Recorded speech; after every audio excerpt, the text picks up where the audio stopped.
നമസ്കാരം, ഏവർക്കും സ്വാഗതം. ഒരു കഥയുണ്ട്. ശ്രീ ബാബു എബ്രഹാം എഴുതിയ കമ്പിളി കണ്ടത്തെ കൽഭരണികൾ.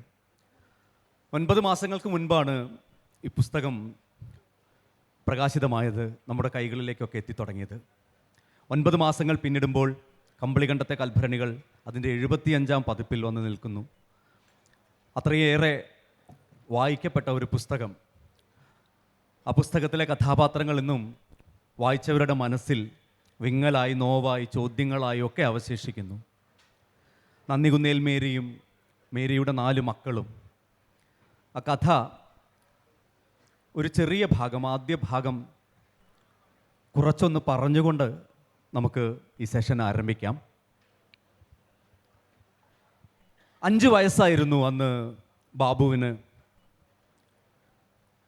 അച്ഛൻ അബ്രഹാം എന്ന കൊച്ച് ഒരിക്കലും ചെയ്തിട്ടില്ലാത്ത ഒരു കൃഷിക്കായി എടുത്ത വായ്പ, അതിൻ്റെ തിരിച്ചടവ് മുടങ്ങിയപ്പോൾ പലിശയുടെ പലിശയും കൂട്ടുപലിശയുമായി അത് ഒരു വലിയ കൊടുവാള് പോലെ ആ കുടുംബത്തിന് മേൽ വന്ന് വീണപ്പോൾ അവരുടെ കുടിലിന് മുന്നിൽ ബാബുവും ഇളയ മകൾ ബിന്ദുവും ചുട്ടുകൂട്ടിയ മണ്ണപ്പങ്ങൾ ചവിട്ടി മെതിച്ചുകൊണ്ട് അച്ഛൻ ആ കുടുംബത്തെ വിട്ടിറങ്ങിപ്പോയി. പണമുണ്ടാക്കാനാണ് പോയതെങ്കിലും പിന്നീട് ഒരിക്കലും അച്ഛൻ ആ കുടുംബത്തെ തിരിഞ്ഞു നോക്കിയില്ല.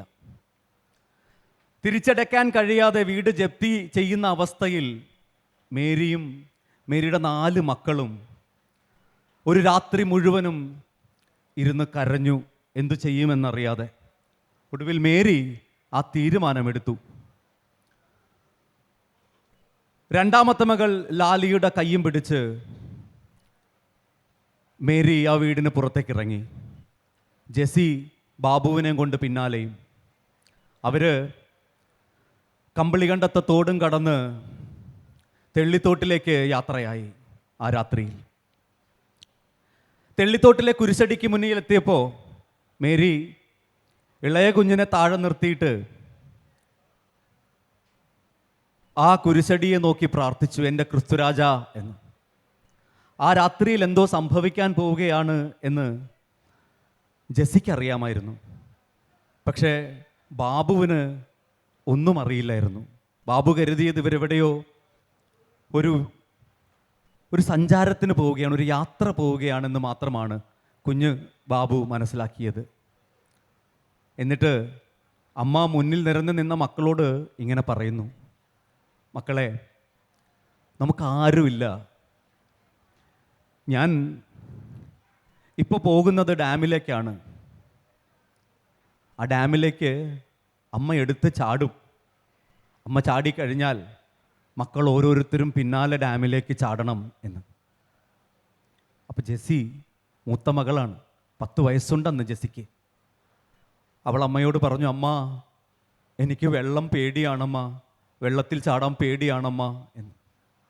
അതുകൊണ്ട് അമ്മ, ഞങ്ങൾ മക്കളെ ഓരോരുത്തരെയായി ഡാമിലേക്ക് എടുത്തെറിഞ്ഞിട്ട് പിന്നാലെ അമ്മ ചാടിയാൽ മതി. അല്ലെങ്കിൽ അമ്മ ചാടിയതിന് ശേഷം ഞങ്ങൾ മക്കളിൽ ആരെങ്കിലും ഒരാൾ ചാടാൻ ഭയപ്പെട്ട് ചാടാതെ നിന്നാൽ അമ്മച്ചി ഇല്ലാത്ത ഈ ലോകത്ത് ഞങ്ങൾ എങ്ങനെ ജീവിക്കും? മേരി 4 മക്കളെയും നെഞ്ചോട് ചേർത്ത് പിടിച്ച് പൊട്ടിക്കരഞ്ഞു. പക്ഷേ വേറെ നിവൃത്തിയില്ലായിരുന്നു. അതൊന്നും എനിക്കറിയില്ല, നിങ്ങൾ എൻ്റെ പിന്നാലെ വരിക എന്ന് പറഞ്ഞ് അമ്മ ആ ഡാമിനെ ലക്ഷ്യമാക്കി നടന്നു നീങ്ങി. കുറച്ച് നടന്നപ്പോൾ ജെസി പിന്നിൽ നിന്ന് അമ്മയെ വിളിച്ചു, അമ്മ ഒന്ന് നിന്നേ. അമ്മച്ചി, ഈ കമ്പിളി കണ്ടത്തും തെള്ളിത്തോട്ടിലുമൊക്കെ ഉള്ള മനുഷ്യർക്കല്ല അമ്മച്ചി നമ്മളെ കണ്ടാൽ അറിയൂ. നമുക്ക് ദിവസവും ഈ ചിന്നാറ് കടന്ന് അക്കരെ ചെന്ന് അവിടുന്ന് ഭിക്ഷ തെണ്ടി കിട്ടുന്ന പണം കൊണ്ട് കഞ്ഞി വെച്ച് കുടിച്ച് ജീവിച്ചുകൂടെ? അപ്പോൾ നമുക്ക് മരിക്കണ്ടല്ലോ അമ്മച്ചി. ആ ചോദ്യമാണ് നന്ദികുന്നേൽ മേരിയെ തിരിച്ചു വരാൻ പ്രേരിപ്പിച്ചത്. ആ 10 വയസ്സുകാരിയുടെ ജീവിക്കാനുള്ള ആ കൊതി, അല്ലെങ്കിൽ മരിക്കാനുള്ള ഭയം. തിരിച്ചു വന്നു. അവർ പിന്നീട് ജീവിതം വെട്ടിപ്പിടിച്ചതാണ് കമ്പിളി കണ്ടത്തെ കൽഭരണികൾ എന്ന കഥ. അന്ന് 5 വയസ്സുകാരനായിരുന്ന ബാബു വളർന്ന് 51 വയസ്സുകാരനായ ബാബുവെ ഒരു മുതുക്കനായി വളർന്ന് നമ്മുടെ മുന്നിൽ വന്നിട്ട് ഇപ്പോൾ ഈ കഥ എഴുതി നമ്മളെയൊക്കെ വിഷമിപ്പിച്ചു, വേദനിപ്പിച്ചു, കരയിപ്പിച്ചു. ബാബുട്ടാ, സ്വാഗതം.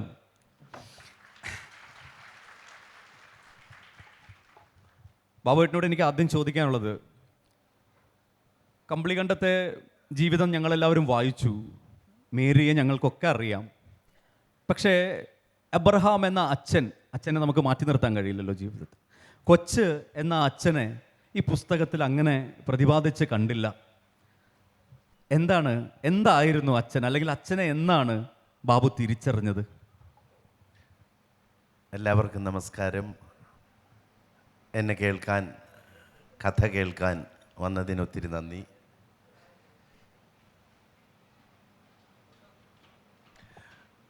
അക്ഷരങ്ങളുടെ ലോകത്തിലേക്ക് അല്പം പേടിച്ചിട്ടാണ് ഞാൻ കയറി വന്നത്. പക്ഷേ പേടിക്കണ്ട എന്ന് പറഞ്ഞുകൊണ്ട് ഒരു പൂ ചോദിച്ച് എനിക്ക് ഒരു പൂക്കാലം തന്നെയാണ് നിങ്ങൾ തന്നത്. Thank you. I am totally humbled. അപ്പനെ എനിക്ക് അറിയാനുള്ള ആകാംക്ഷ തുടങ്ങിയത് അമ്മ മരിച്ചതിന് ശേഷമുള്ള 40 ദിവസങ്ങളിലാണ്. ചിലർ പറയും ഉത്തരവാദിത്തമില്ലാതിരുന്ന മദ്യപാനിയായ താന്തോന്നിയായ കൊച്ചു വരുത്തി വെച്ചതാണ് ഇതെല്ലാമെന്ന്. അത് വളരെ എളുപ്പമുള്ള ഒരു ആർഗ്യുമെൻ്റാണ്. കുറവുകളുള്ള മനുഷ്യർ, വീണുപോകുന്ന മനുഷ്യർ, അല്ലെങ്കിൽ എങ്ങും എത്താത്ത മനുഷ്യരെക്കുറിച്ച് ആരും കഥ പറയാറില്ല. ചരിത്രത്തിന് ഇഷ്ടം എപ്പോഴും വിജയിച്ചവരുടെ കഥ പറയാനാണ്. പക്ഷെ എനിക്ക് തോന്നുന്നത് മേരിയുടേത് പോലും പ്രത്യാശയെക്കുറിച്ച് പറയുന്നെങ്കിലും വീണുപോയവളുടെ സുവിശേഷമാണ്.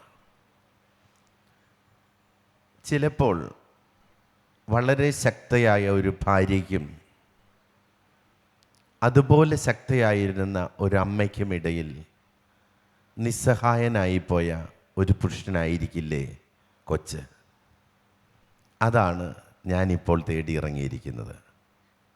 കാലം ഒത്തിരി കടന്നു പോയെങ്കിലും മറവിയുടെ പുതപ്പിട്ട് നമ്മളൊക്കെ മൂടിക്കളയുന്ന കുറേ മനുഷ്യർ അവിടെ ഇവിടെ ആയിട്ടുണ്ട്. ഒത്തിരി കൊച്ചുമാരും ഒത്തിരി മേരിമാരും ഉണ്ട്. മേരിയെ ഓർത്തിരിക്കാൻ ചിലപ്പോൾ ഒരു ബാബു ഉണ്ടായിരുന്നിരിക്കാം. കൊച്ചിനെയും ഓർക്കേണ്ടതുണ്ട്. ഞാൻ തേടി തുടങ്ങിയിട്ടുണ്ട്. ഇത് വായിച്ചിട്ട് കഴിഞ്ഞ ആഴ്ച നിലമ്പൂരിൽ നിന്ന് 22 വയസ്സുള്ളൊരു പെൺകുട്ടി ഇൻസ്റ്റഗ്രാമിൽ എനിക്കൊരു മെസ്സേജ് വിട്ടു. ഞാൻ കമ്പളികണ്ടത്തെ കൽഭരണികൾ വായിച്ച് ഒത്തിരി കരഞ്ഞു. ഞാൻ ചാച്ചനത് മേടിച്ചു കൊടുത്തു. ചാച്ചൻ എന്ന് പറഞ്ഞാൽ അപ്പന്. ചാച്ചനത് വായിച്ച് ഒത്തിരി കരഞ്ഞു. എന്നിട്ട് എന്നോട് പറഞ്ഞു, ഇത് ഈ കഥ എഴുതിയിരിക്കുന്ന ബാബുവിൻ്റെ അപ്പൻ എൻ്റെ കസിനാണ് എന്ന്. അപ്പൻ വയനാട്ടിൽ നിന്ന് തിരിച്ചു വരുമ്പോൾ 12 വർഷത്തിന് ശേഷം തിരിച്ചു വന്നത്, രോഗിയായി ആദ്യം വന്നത് അവരുടെ വീട്ടിലേക്കായിരുന്നു പോലും. അപ്പോൾ തേടിപ്പോകുന്ന കഥകളുടെ പേരുകളിലേക്ക് വെള്ളമായി വരാൻ എന്നെ വായിക്കുന്നവർ തന്നെയാണ് ഇനി എനിക്ക് അപ്പനെ കാണിച്ചു തരിക. വണ്ടർഫുൾ. ബാബുവിൻ്റെ ഒരു പെർസ്പെക്റ്റീവിലാണ്, ബാബു അബ്രഹാമിൻ്റെ കാഴ്ചപ്പാടിലൂടെയാണ് ഈ കമ്പളികണ്ടത്തെ കഥ നമ്മൾ വായിക്കുന്നത്, മേരിയെ അറിയുന്നത്. പക്ഷേ എൻ്റെ അടുത്ത് ഇന്നലെ ഒരു സ്ത്രീ വന്ന് ചോദിച്ചതാണ്, ഒരു ചേച്ചി എന്നോട് വന്ന് ചോദിച്ചു, പ്രിയൻ, എനിക്ക് ഈ സെഷന് പങ്കെടുക്കാൻ കഴിയില്ല, എൻ്റെ വകയായ ഒരു ചോദ്യം ചോദിക്കണം. എനിക്ക് ആ ചോദ്യം കേട്ടപ്പോൾ അത് ഇവിടെ ചോദിക്കണമെന്ന് തോന്നി. ബാബുവേട്ടൻ്റെ പേഴ്സ്പെക്റ്റീവിലുള്ള കമ്പളികണ്ടത്തെ ജീവിതമാണ് നമ്മൾ കണ്ടത്. കൂടെ 3 പെൺമക്കളുണ്ടായിരുന്നു, പെൺകുട്ടികളുണ്ടായിരുന്നു, ജെസ്സി, ലാലി, ബിന്ദു. ബാബുവിൻ്റെ ജീവിതം തന്നെ ഇത്രമേൽ വേദനിപ്പിക്കുന്ന ഒന്നായിരുന്നുവെങ്കിൽ പെൺകുട്ടികളായിരുന്ന അവരുടെ ജീവിതം എന്തായിരുന്നിരിക്കും എന്നതാണ് ചോദ്യം. വളരെ പ്രധാനപ്പെട്ട ഒരു ചോദ്യമാണ് ആ വായനക്കാരി ചോദിച്ചത്. ചിലപ്പോൾ ഞാൻ ഇടയ്ക്കിടയ്ക്ക് ചോദിക്കുന്ന ഒരു ചോദ്യവുമാണത്. ആണധികാരത്തിൻ്റെയും പൗരോഹിത്യ മേൽക്കോയ്മയുടെയും മതാധിപത്യത്തിൻ്റെയും ഒരു കാലഘട്ടത്തിൽ സമൂഹത്തോടും വ്യവസ്ഥയോടും എല്ലാം പടവെട്ടി വന്ന മേരിയുടെ ചാരത്ത് വളർന്ന ഒരാൺകുട്ടിക്ക് ഇത്രയേറെ വേദനയുണ്ടായെങ്കിൽ ആ 3 പെൺകുട്ടികൾ എത്രമാത്രം നീറി പിടഞ്ഞിട്ടുണ്ടാവണം. അതവർക്കേ പറയാനാവൂ. ഒരു പുരുഷനായി എനിക്ക് ആ വേദനയുടെ ആഴങ്ങളിലേക്ക് കടന്നു ചെല്ലാൻ ഒത്തിരിയേറെ അതിരുകളുണ്ട്, ഒത്തിരിയേറെ ലിമിറ്റുണ്ട്. അത് അതിതീവ്രമായിരിക്കണം. അത്രയേ ഉള്ളൂ അതിനുള്ള മറുപടി അല്ലേ? അല്ലാണ്ട് ഒന്നും തന്നെ പറയാൻ, അല്ലെങ്കിൽ അവരെപ്പോഴെങ്കിലും വന്ന് ബാബുവിൻ്റെ ചേട്ടനോട് ബിന്ദുവോ അന്യനായ ബാബുവിനോട് ജെസ്സിയോ ലാലിയോ എപ്പോഴെങ്കിലും എന്തെങ്കിലും പറഞ്ഞതായി? കൽഭരണികൾ എല്ലാവരും കൂടി ഈ ഏപ്രിൽ മാസത്തിൽ ഒന്നിച്ചു ചേരുന്നുണ്ട് കേരളത്തിൽ. അതെ, അപ്പോൾ നമുക്ക് ഒന്നിച്ചിരുന്നൊന്ന് കഥ പറയാം. ഞാനും ഉണ്ടാവും.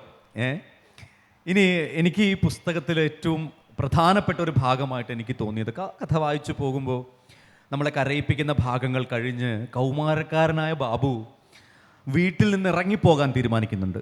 ഇറങ്ങിപ്പോയി നടത്തുന്ന ആ യാത്ര, അവിടെ മുതൽ എനിക്ക് ഭയങ്കര ത്രില്ലിംഗ് ആയിട്ടാണ് തോന്നിയത്. ഇനി എന്ത് സംഭവിക്കുമെന്നുള്ളൊരു ആകാംക്ഷ ഒരു വായനക്കാരൻ എന്നുള്ള നിലയിൽ എൻ്റെ ഉള്ളിൽ വന്ന് നിറഞ്ഞിരുന്നു. ശരിക്കും പറഞ്ഞാൽ ഇപ്പോൾ എത്തി നിൽക്കുന്ന പാരീസിലേക്കൊക്കെ യാത്ര പോയ ആ ബാബു ഉണ്ടായത്, ആ ബാബു ജനിച്ചത് ആ കൗമാരപ്രായത്തിൽ അമ്മയുടെ അടുത്ത് നിന്ന് ഇറങ്ങിപ്പോയ ആ പോക്കുമായി അത്രയുമായിരുന്നോ? ഒളിച്ചോടിപ്പോയ ബാബു അല്ല പുതിയ ബാബുവിനെ സൃഷ്ടിച്ചത്. അല്ലെങ്കിൽ അന്ന് മേരി 4 വയസ്സ് തൊട്ട് തനിയെ വളർത്തിയ ആ ജീവിത സാഹചര്യങ്ങളുമല്ല ബാബുവിനെ വളർത്തിയത്. 40 ദിവസം കൗമാരത്തിൻ്റെ ഗ്രഹണത്തിൽ ഞാൻ എൻ്റെ അമ്മയുടെ മനസ്സിനെ കീറിമുറിച്ച് കടന്നുപോയ ആ നാളുകൾക്ക് ശേഷം ഞാൻ ജീവിച്ചത് 40 ദിവസത്തെ എൻ്റെ മരുഭൂമി വാസമെന്ന് ഞാൻ പറയും. തിരികെ വന്നപ്പോൾ വീടിൻ്റെ പടിഞ്ഞാറുള്ള ആ ഈണ്ടിയ എന്ന് പറഞ്ഞാൽ മൺതിട്ട, ഈണ്ടിയോട് ചേർന്ന് നിന്ന കശുമാവിൻ്റെ ചുവട്ടിൽ വെച്ച് എൻ്റെ അമ്മ എൻ്റെ കരണത്തൊരു അടി തന്നുകൊണ്ടാണ് എന്നെ തിരിച്ച് സ്വീകരിച്ചത്. അതിനുശേഷം ഒരു മുത്തവും. ആ അടിയാണ് എന്നെ ഞാനാക്കിയത്. അപ്പോൾ എനിക്ക് സുബോധമുണ്ടായി. അവിടെ നിന്ന് നിങ്ങൾ വളർന്നു. 26 വർഷത്തെ കഥയാണ് നമ്മളോട് പറഞ്ഞു നിർത്തിയിട്ടുള്ളത്. അവിടുന്ന് ബാബു വളർന്നു പോകുന്നത് പാരീസിലേക്കാണ്. ഡൽഹിയിൽ നിന്ന് ഫ്ലൈറ്റ് കയറി യാത്രയാവുന്ന ബാബുവിൻ്റെ മനസ്സിൽ ഒരൊറ്റ വാചകമേ മുഴങ്ങിയിരുന്നുള്ളത്. അമ്മ പറഞ്ഞു കൊടുത്ത വാചകമാണ്. കമ്പിളികണ്ടത്തെ ആ ഓളങ്കേറ മൂലയിൽ വളർന്ന നന്ദികുന്നേൽ മേരി പറഞ്ഞ ആ വാചകങ്ങൾ വളരെ പ്രധാനപ്പെട്ടതാണ്. അതിങ്ങനെയാണ്: മോനെ, നീ പോകുന്നത് വിദേശത്തേക്കാണ്. നീ അവിടെ ചെന്ന് മലയാളികളുമായി കൂട്ടുകൂടാനാണ് പോകുന്നതെങ്കിൽ മലയാളികൾ ഇവിടെ ധാരാളമുണ്ട്, നീ അങ്ങോട്ട് പോകേണ്ടതില്ല എന്ന്. അത് മേരി പറഞ്ഞത് എത്ര ദീർഘവീക്ഷണത്തോടു കൂടിയാണെന്ന് ആ വാചകങ്ങൾ ചിന്തിച്ചാൽ തന്നെ നമുക്ക് മനസ്സിലാക്കാൻ കഴിയും. ആ വാചകങ്ങൾ ഓർത്ത് ഫ്ലൈറ്റിലിരുന്ന് ബാബു കരഞ്ഞു. കണ്ണുനീരിങ്ങനെ വാർത്ത് ഒഴുകുമ്പോഴും ബാബുവിൻ്റെ കയ്യിൽ ബാബു മുറുക്കെ പിടിച്ചിരുന്നത് ഫ്രഞ്ച് ഭാഷാ സഹായി എന്ന പുസ്തകമാണ്. അയാൾ ഭാഷ പഠിക്കാൻ തുടങ്ങിയിരുന്നു ആ യാത്രയിൽ തന്നെ.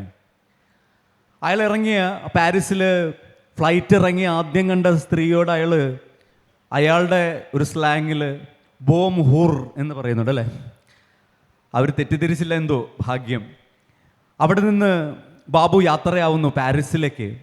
പാരീസിലെ ലൂർദിലാണ് അദ്ദേഹത്തിന് വന്ന് ചേരാൻ കഴിഞ്ഞത്. അപ്പോൾ ബാബു അവിടെ ചെല്ലുമ്പോൾ ആലോചിക്കുന്നുണ്ട്, ഞാൻ എങ്ങനെയാണ് ഇവിടെ വന്നെത്തപ്പെട്ടത്? ആരാണ് എന്നെ ഇവിടെ കൊണ്ടുവന്ന് എത്തിച്ചത്?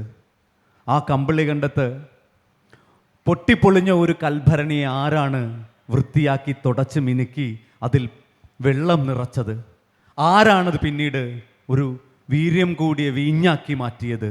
അത് എൻ്റെ അമ്മ നന്ദികുന്നേൽ മേരി തന്നെയായിരുന്നോ? അതോ എൻ്റെ അമ്മ ദിവസേന പ്രാർത്ഥിക്കുന്ന ആ ദൈവപുത്രനായിരുന്നോ എന്ന് ബാബു വിലാപിക്കുന്നുണ്ട്.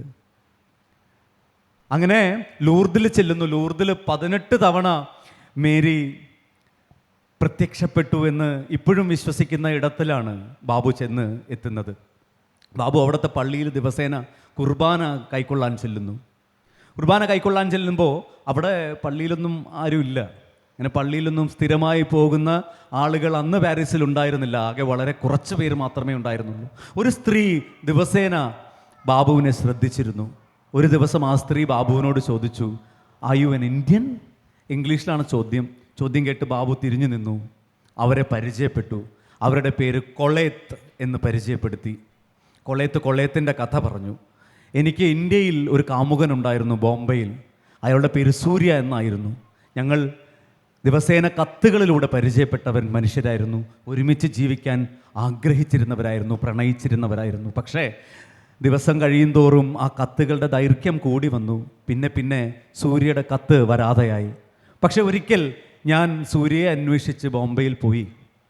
അന്ന് അയാൾ മറ്റൊരു വിവാഹം കഴിച്ചുവെന്നും അയാളുടെ ഭാര്യ ഗർഭിണിയാണെന്നും മനസ്സിലാക്കി. ആരോടും പരാതി പറഞ്ഞില്ല, ആരോടും പരിഭവിച്ചില്ല, ഒരു പ്രശ്നവും ഉണ്ടാക്കിയില്ല. അവർ തിരിച്ച് പാരീസിലേക്ക് വന്നു. ആ കൊളയത്ത് ഒരാഴ്ചത്തെ പരിചയമേ അന്ന് ബാബുവിനുണ്ടായിരുന്നുള്ളൂ. മടങ്ങിപ്പോകാൻ നേരം ബാബുവിനോട് അവർ പറയുന്ന വാചകം എങ്ങനെയാണ്? മടങ്ങി വരണമെന്ന് എപ്പോൾ ചിന്തിച്ചാലും ഇവിടെ ഒരമ്മ കാത്തിരിക്കുന്നുണ്ടെന്ന ഓർമ്മ നിനക്ക് വേണം എന്ന്. കൊളയത്ത് ശരിക്കും രണ്ടാമത്തെ നന്ദികുന്നേൽ മേരിയായിരുന്നോ? മേരിക്ക് രണ്ടാമതൊരാളില്ല. മേരിക്ക് മേരി മാത്രമേ ഉള്ളൂ. പക്ഷേ ഈ ആർക്കിമിഡീസ് തിയറം പോലെയാണ്, ഒരേ സമയത്ത് രണ്ട് വസ്തുക്കൾക്ക് ഒരു സ്പേസ് ഒക്യുപ്പൈ ചെയ്യാൻ പറ്റില്ല. മേരി കടന്നു പോയപ്പോൾ ഞാൻ വളരെ ബലഹീനനായ ഒരു മനുഷ്യനാണ്. ശക്തയായ ഒരു സ്ത്രീയുടെ സാന്നിധ്യമില്ലാതെ മുൻപോട്ട് പോകാൻ ഒത്തിരി ബുദ്ധിമുട്ടുള്ള ഒരു സാധാരണ പുരുഷനാണ് ഞാൻ. അതുകൊണ്ട് തന്നെ കൊളയത്ത് അമ്മ പോയപ്പോൾ എനിക്കുണ്ടായ ഒരു വാക്വം, ഒരു ശൂന്യത, അത് പൂർണ്ണമായും നികത്താനായില്ലെങ്കിലും എൻ്റെ കുറവുകൾ അറിയാനും ഞാൻ എവിടെ വീണു പോകുമെന്ന് മനസ്സിലാക്കാനും വീണു പോകുമ്പോൾ ഒരു കൈ തരാനും ഇക്കാലം എത്രയും, മമ്മയ്ക്കിപ്പോൾ 88 വയസ്സുണ്ട്. ഞാൻ ഇടയ്ക്കിടയ്ക്ക് പോയി കൂടത്തിൽ താമസിക്കാറുണ്ട്. അവിടുത്തെ ഒരു സംസ്കാരത്തിലൊന്നും മക്കളൊന്നും അങ്ങനെ പോവില്ല. അപ്പോൾ ഞാൻ എൻ്റെ കുട്ടികളെയൊക്കെ ആയിട്ട് ആശ്രയമായിട്ട് പോകാറുണ്ട്, അവിടെ സമയം ചെലവഴിക്കാറുണ്ട്. അത് മമ്മയ്ക്ക് വേണ്ടി മാത്രമല്ല, അതെനിക്ക് കൂടി ഒരു ഓർമ്മപ്പെടുത്തലാണ്. നീ എവിടെ നിന്ന് വന്നു, നീ എങ്ങനെ വന്നു, നീ എങ്ങനെയാണ് ഇങ്ങനെയായി തീർന്നത്. അങ്ങനെ ഓർക്കുമ്പോൾ എത്ര ഉയരത്തിൽ പറന്നാലും സമ്മാനം താഴെ വന്നാണ് എന്ന് എനിക്ക് തന്നെ ഇടയ്ക്കിടയ്ക്ക് ഒരു ബോധ്യമുണ്ടാകും. പാപ്പുട്ട, ഇനി നമുക്ക് കുറച്ച് എഴുത്തുകാരനിലേക്ക് വരാം. എഴുതുന്ന സമയത്തും ഒക്കെ നിങ്ങളുടെ യാത്രകളെക്കുറിച്ചും നിങ്ങൾ എഴുതിയ സമയത്തുള്ള കഥയൊക്കെ നമുക്കറിയാം. എഴുതുമ്പോൾ ആദ്യമായിട്ട് എഴുതുന്നതാണ് ഈ പുസ്തകം. ഒരു എഡിറ്റർ ഉണ്ടായിരുന്നു ഈ പുസ്തകത്തിന്, അല്ലേ? ഒരു എഡിറ്റർ എന്താണ് ഒരു നോവലിസ്റ്റിൽ? ശരിക്കും എഡിറ്റർ എങ്ങനെയാണ് ആ കൃതിയിൽ ഇടപെടുന്നത്? 25 വർഷക്കാലം മലയാളം ഉപയോഗിക്കാതിരുന്ന ഒരാളാണ് ഞാൻ വായിക്കാറുണ്ടായിരുന്നു എന്ന് ചോദിച്ചാൽ മാനേജ്മെൻറ്റും സോഷ്യോളജിയും ഒക്കെ വായിക്കുമെന്നല്ലാതെ സാഹിത്യത്തിൻ്റെ ലോകത്ത് അത്ര അതിപ്രസരത്തോടെ നടന്ന ആളല്ല ആ കാൽനൂറ്റാണ്ട് കാലം. ശരിക്കും ഞാൻ എഴുത്തിലേക്ക് മടങ്ങി വരുന്നത്, എഴുതാൻ തീരുമാനിക്കുന്നതും 2018 ഒക്ടോബർ 22-ാം തീയതിയാണ്. അന്ന് എനിക്ക് മലയാളത്തിൽ എഴുതാനുള്ളൊരു ആത്മവിശ്വാസം ഒട്ടും ഉണ്ടായിരുന്നില്ല. അതുകൊണ്ട് ഞാൻ ഇംഗ്ലീഷിലാണ് എഴുതി തുടങ്ങിയത്. പിന്നീട് ഫ്രഞ്ചിലും എഴുതാൻ തുടങ്ങി. പക്ഷേ 2023 നവംബർ മാസത്തിൽ വളരെയേറെ പ്രക്ഷുബ്ധമായ ഒരു നിരാശയുടെ വിഷാദമെത്തി നോക്കിയ കുറേ നാളുകൾ എനിക്കുണ്ടായി. മരിക്കാൻ പോലും ഞാൻ ചിന്തിച്ച കുറേ ദിവസങ്ങൾ. അപ്പോൾ ഞാനതെൻ്റെ ഭാര്യയോട് പറയുകയുണ്ടായി. അപ്പോഴാണ് അവൾ എന്നോട് പറഞ്ഞത്, ഞങ്ങൾ സാധാരണ ആൾക്കാർക്കൊക്കെ മരിക്കുന്നതിനെക്കുറിച്ചൊക്കെ പറയുന്നതിന് തെറ്റൊന്നുമില്ല, പക്ഷെ മേരി വളർത്തിയ നിങ്ങൾക്കത് സാധിക്കില്ല. അതുകൊണ്ട് നിങ്ങൾ എങ്ങനെയാണ് വന്നത് എന്നൊന്ന് ഓർത്തു നോക്കൂ. ആ ഓർത്തെടുക്കലിൽ നിന്നാണ് ഈ പുസ്തകത്തിൻ്റെ 4-ാം അധ്യായമാണ് ഞാൻ ആദ്യം എഴുതിയത്. പക്ഷെ അതിനകത്ത് ഒത്തിരി അക്ഷരത്തെറ്റുകളൊക്കെ ഉണ്ടായിരുന്നു. ഇപ്പോൾ ഇവിടെ പ്രിയദർശനൊക്കെ ഇരിപ്പുണ്ട്, എന്നെ വല്ലപ്പോഴും ഒക്കെ സഹായിക്കുന്ന ആളാണ്. ഞാൻ എഴുതുമ്പോൾ എന്നോട് പറയാറുണ്ട്, ബാബു നീ എഴുതുന്ന ഇതിനകത്ത് തെറ്റുണ്ട്, അവിടെ ദായല്ല വരണ്ടേ, അവിടെ തായാണ് വരണ്ടേ എന്നൊക്കെ പറഞ്ഞും തരാറുണ്ട്. ഞാനത് സന്തോഷത്തോടു കൂടി സ്വീകരിക്കാറുമുണ്ട്. എനിക്ക് മലയാള ഭാഷയിൽ അതിഗംഭീരമായ പാഠവും ഒന്നുമുള്ള ഒരാളല്ല. അപ്പോൾ ഈ എഴുത്ത് എന്ന് പറയുന്നത് നമ്മൾക്ക് സംസാരിക്കാം, വായിക്കാം, എഴുതാം, ഇതെല്ലാം നല്ലതാണ്. ഒരു പുസ്തകം എന്ന് പറയുന്നത് ഫേസ്ബുക്കിലോ ഇൻസ്റ്റഗ്രാമിലോ ഇടുന്ന ഒരു പോസ്റ്റല്ല. കാലത്തെ അതിജീവിക്കാൻ സാധ്യതകളുണ്ട് എന്ന് വിശ്വസിക്കുകയെങ്കിലും ചെയ്യുന്നതായിരിക്കണം ഒരു പുസ്തക രൂപത്തിലേക്ക് അരങ്ങിലെത്തുന്ന ഓരോ എഴുത്തും. അപ്പോൾ ഒരു എഡിറ്റർ ഉണ്ടാകുക എന്ന് പറഞ്ഞാൽ ഒരു പ്രസവത്തിൻ്റെ എക്സാമ്പിളാണ് ഞാൻ നിങ്ങൾക്ക് തരാൻ ആഗ്രഹിക്കുന്നത്. ഒരു പുരുഷൻ അതിനെക്കുറിച്ച് പറഞ്ഞാൽ എത്രമാത്രം അതിന് ഭംഗിയുണ്ടാകും എന്നെനിക്കറിയില്ല. കാരണം അവന് പ്രസവത്തിൻ്റെ ആ സൗന്ദര്യം വിവരിക്കുന്നതിന് പോലും ഒത്തിരി പരിധിയുണ്ട്. എൻ്റെ നാട്ടിൽ പാറോമ്മ എന്ന് പറയുന്ന ഒരു അമ്മച്ചി ഉണ്ടായിരുന്നു. പാറോമ്മ പ്രസവം എടുക്കുന്ന ആളല്ല. ഈ പ്രസവം കഴിയുമ്പം ഈ കുട്ടിയെ ഇഞ്ചയും ചകരിയൊക്കെ ഉപയോഗിച്ച് തേച്ച് കഴുകി കുളിപ്പിച്ച് 7 ദിവസമോ 9 ദിവസമൊക്കെ മൂക്കൊക്കെ പിടിച്ചിട്ട് ഷെയ്പ്പൊക്കെ ആക്കി നല്ല തിരുമ്മി കുളിപ്പിക്കുന്നതാണ് പാറോമ്മ. ഈ പ്രസവിക്കുന്ന അമ്മയെയും 9 ദിവസമോ 11 ദിവസമോ ലേഖ്യം കൊടുക്കൽ മാത്രമല്ലല്ലോ, അതോടൊപ്പം തന്നെ കുളിപ്പിക്കലുണ്ട്. കുഞ്ഞുണ്ടായി കഴിയുമ്പോൾ പ്രിയൻ വരുമ്പോൾ പ്രിയൻ്റെ കയ്യിലേക്ക് ആ കുഞ്ഞിനെ അങ്ങനെ അമിനോട്ടിക് ഫ്ലൂയിഡോട് കൂടി നമ്മൾ എടുത്തു കൊടുക്കുകയില്ല. അമ്മയുടെ വയറ്റിൽ 9 മാസം കിടന്ന കുഞ്ഞ് ഈ അമിനോട്ടിക് ഫ്ലൂയിഡിനുള്ളിൽ നന്നായി അഭിരമിച്ചെങ്കിലും പിറന്നു വീണ് കഴിയുമ്പോൾ കുറേ മണിക്കൂറുകൾ തുടച്ചും കഴുകിയും കളയാതെ അത് ദേഹത്തൊട്ടിപ്പിടിച്ചാൽ പിന്നീട് കഴുകിക്കളയുമ്പോൾ ആ തൊലിയോടുകൂടി അത് പറഞ്ഞു പോകും. ആകയാൽ പാറുവമ്മ കുളിച്ച് വെടുപ്പാക്കി കുളിപ്പിച്ച് വൃത്തിയാക്കി പിന്നെ ജലദോഷമൊന്നും ഉണ്ടാകാതിരിക്കാൻ അല്പം നാൽപ്പാമരമൊക്കെ ഇട്ട് പാട് കെട്ടിച്ച് ഉടുപ്പിടിച്ച് പ്രിയൻ്റെ കയ്യിലേക്ക് കൊടുക്കുമ്പോഴാണ് പ്രിയൻ സന്തോഷത്തോടു കൂടി ആ കുഞ്ഞിനെ നോക്കുക. ഞാൻ പെറ്റു. കമ്പിളി കണ്ടത്തെ കൽപ്പരണികളെ. മലയാള എഴുത്തിൻ്റെ ലോകത്തിൽ ഏറ്റവും സുന്ദരനായ മനുഷ്യനാണ് അഷ്ടമൂർത്തി. അദ്ദേഹം എൻ്റെ പുസ്തകത്തിൽ ഒരു വാക്ക് പോലും എഴുതി ചേർത്തിട്ടില്ല. പിന്നെ അദ്ദേഹം എൻ്റെ പാറുവമ്മയായിരുന്നു. ഏറ്റവും സുന്ദരമായിരിക്കാൻ വേണ്ടി വെടിപ്പല്ലാത്തതെല്ലാം കഴുകിക്കളഞ്ഞ് സുന്ദരമായി ഉടുപ്പിടിച്ച് നീ ഇതിടിച്ചാൽ നല്ലതായിരിക്കും, നാളെ തൊട്ട് ഇങ്ങനെ കുളിപ്പിക്കണം എന്ന് പറഞ്ഞു തന്ന് എന്നെ മനസ്സിലാക്കിയ എൻ്റെ പ്രിയപ്പെട്ട കുട്ടേട്ടൻ. അദ്ദേഹമാണ് എൻ്റെ എഴുത്തിൻ്റെ പാറുവമ്മയും എൻ്റെ ഗുരുവും. ഞാൻ അദ്ദേഹത്തെ സ്നേഹിക്കുന്നത് ഞാൻ പ്രീ ഡിഗ്രി പഠിക്കുന്ന കാലത്ത് തൊട്ട് ഞാൻ ഏറ്റവും സ്നേഹിക്കുകയും അഡ്മയർ ചെയ്യുകയും ചെയ്തിരുന്ന സുന്ദരമായ എഴുതുന്ന ആളായതുകൊണ്ട് മാത്രമല്ല, ഞാൻ കണ്ടിട്ടുള്ള ഏറ്റവും മാനവിക മൂല്യങ്ങളും മനുഷ്യത്വവും നിറഞ്ഞ ഒരു വലിയ മനുഷ്യനാണ് അദ്ദേഹം. ഇനി ഞാൻ എഴുതിയാലും അദ്ദേഹം എഡിറ്റ് ചെയ്യും.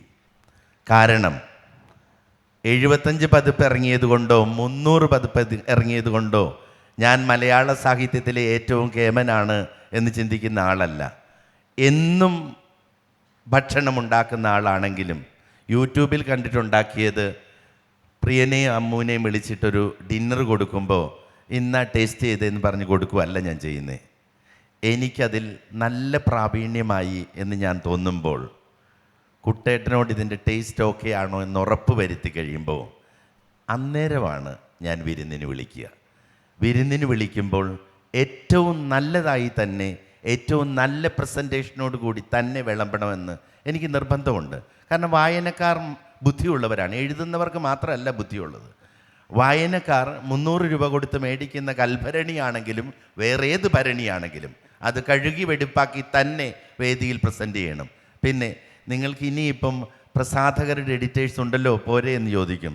നല്ല സ്കൂളിലാണ് പഠിക്കുന്നതെങ്കിൽ TC മേടിക്കാൻ ഞാൻ ഉദ്ദേശിച്ചിട്ടില്ല. Thank you. അതിനെക്കുറിച്ച് എഴുതി കൊടുത്തുവെന്നോ ഗോസ്റ്റ് റൈറ്റിംഗ് എന്നോ ഒക്കെ എല്ലാവർക്കും പറയാം. അയാൾ ജയിലിലാണെന്നും പറയാം. എന്താണെങ്കിലും ഞാനൊരു കാഷ്വൽ ലീവൊക്കെ എടുത്ത് ഇങ്ങോട്ട് പോന്നു. ഈ ജയിലിൽ കിടക്കാൻ തുടങ്ങിയപ്പോൾ തൊട്ട് ഞാൻ 9 പ്രാവശ്യം കേരളത്തിൽ വന്നുപോയി. എനിവേ, എഴുത്ത് തുടരും. കുട്ടേട്ടൻ എഡിറ്റും ചെയ്യും. കുട്ടേട്ടൻ മാത്രമല്ല, വേറെ 3 പേരൂടെ ഉണ്ട്. അതൊക്കെ വലിയ വലിയ മലയാളത്തിലെ വലിയ എഴുത്തുകാർക്ക് എഡിറ്റ് ചെയ്തിട്ടുള്ള ആളുകളാണ്. ഒ വി വിജയൻ സാറിൻ്റെ അടക്കം എഡിറ്റിംഗ് നടത്തിയിട്ടുള്ള ആളുകൾ ഈ പുസ്തകം എഡിറ്റ് ചെയ്തിട്ടുണ്ട്. അതിന് കുറവൊന്നും ഞാൻ കാണുന്നില്ലെന്നേ. ഞാൻ മാർപ്പാപ്പയല്ല. I don't have an infallibility. I make mistakes and I appreciate it should be corrected. Thank you. ബാബുട്ട 26 വയസ്സ് വരെയുള്ള ബാബുട്ടനെ ഞങ്ങൾക്കറിയാം. അതിനുശേഷം പറഞ്ഞു കേട്ടിട്ടുള്ള കേട്ടറിവുകൾ വെച്ചിട്ടുള്ള പ്രശ്നങ്ങളുമൊക്കെ കേട്ടവരും അറിഞ്ഞവരുമാണ് ഞങ്ങൾ. 26 വയസ്സ് കഴിഞ്ഞ് നിന്നു പോകുകയല്ലോ ബാബുവിൻ്റെ ജീവിതം ഉണ്ടായത്. ബാബു അവിടെ നിന്ന് വീണ്ടും വളർന്നിട്ടില്ല. ഇനിയും ഒരു 26 വർഷം കഴിഞ്ഞു പോയില്ലേ? ആ 26 വർഷത്തെക്കുറിച്ച് പറയുന്നുണ്ടോ? അത് പറയാനാണ് ഇന്നിവിടെ ഈ സെഷൻ. ആ 26 വയസ്സിന് ശേഷം മേരിയെ മാലാഖ വന്ന് കൊണ്ടുപോയതിന് ശേഷം ലാലിയും ബിന്ദുവും ജെസ്സിയും ഞാനും ഒക്കെ എന്തായി തീർന്നു, എങ്ങനെയാണ് ഇവിടെ എത്തിയത് എന്നറിയാൻ താല്പര്യമുള്ള കുറേ മനുഷ്യരുണ്ട്. അത് കഥ പറയാനുള്ള ഒരു ലാഘവത്തിൽ നിന്നുണ്ടായതല്ല. നേരെ മറിച്ച് ഇന്നിൻ്റെ ജീവിതത്തിലും എത്ര സഹനങ്ങളിലൂടെ നമ്മൾ കടന്നു പോയിട്ടാണ് ഇവിടെ എത്തിയതെങ്കിലും ഇന്നും വീണു പോകുന്ന സമയങ്ങളുണ്ട് നമുക്ക്. വിഷാദം വിരുന്നു വരാൻ പ്രത്യേകിച്ച് ഇൻവിറ്റേഷനൊന്നും വേണ്ട, ഇങ്ങ് വരും. അപ്പോൾ നമ്മൾ എങ്ങനെയാണ് കരകയറിയത് എന്ന് നിറം ചേർക്കാതെ ചമയങ്ങളില്ലാതെ പറഞ്ഞാൽ അതിലൂടെ കുറേ പേർക്കെങ്കിലും ചിലപ്പോൾ അവരവരുടെ വഴികളിൽ സന്തോഷത്തോടു കൂടി ആർജവത്തോടു കൂടി പോസിറ്റീവായിട്ട് നോക്കിക്കാണാൻ പറ്റും. ചിലയിടങ്ങളിൽ കണ്ടുമുട്ടുന്ന ടോക്സിക് ആയിട്ടുള്ള ആളുകളുടെ അടുത്തെത്തുമ്പോൾ വഴിമാറി പോകാനെങ്കിലും ഇത് ചിലപ്പം കാരണമാകും. ഇതൊരു എക്സാമ്പിളായിട്ടൊന്നും ഞാൻ പറയുന്നില്ല. ഇനി കമ്പളികണ്ടത്തെ കൽഭരണികൾ എഴുതിയ ബാബു വിശുദ്ധനൊന്നുമല്ല. കമ്പളികണ്ടത്തെ കൽഭരണികളെയാണ് വായനക്കാർ ആഘോഷിക്കുന്നത്, അല്ലാതെ ബാബു അബ്രാഹത്തെ അല്ല. എഴുത്തിനെ ആഘോഷിക്കൂ. എഴുത്തുകാരന്മാർ അത്ര ടെറിബിൾ ആയിട്ടുള്ള ആളുകളൊന്നുമല്ല. Keep your distance from them. അപ്പോൾ ഞാൻ ഇച്ചിരി ബോറിംഗ് ആയിട്ടുള്ളൊരു കാര്യത്തിലേക്ക് കിടക്കാം. നിങ്ങളോട് സംസാരിക്കുമ്പോൾ എനിക്ക് എഴുത്തിലൊക്കെ ഇച്ചിരി പരിമിതി ഉള്ളതുകൊണ്ട് എഡിറ്റ് ചെയ്യാതെ തന്നെ ഞാൻ ഇനി എന്താണ് എഴുതിയിരിക്കുന്നത് എന്നൊന്ന് വായിച്ച് കേൾപ്പിക്കാം. അപ്പോൾ ഒന്ന് ഇച്ചിരി ബോറിംഗ് അങ്ങനെ കേട്ടിരിക്കാൻ 10 മിനിറ്റ് എടുക്കും.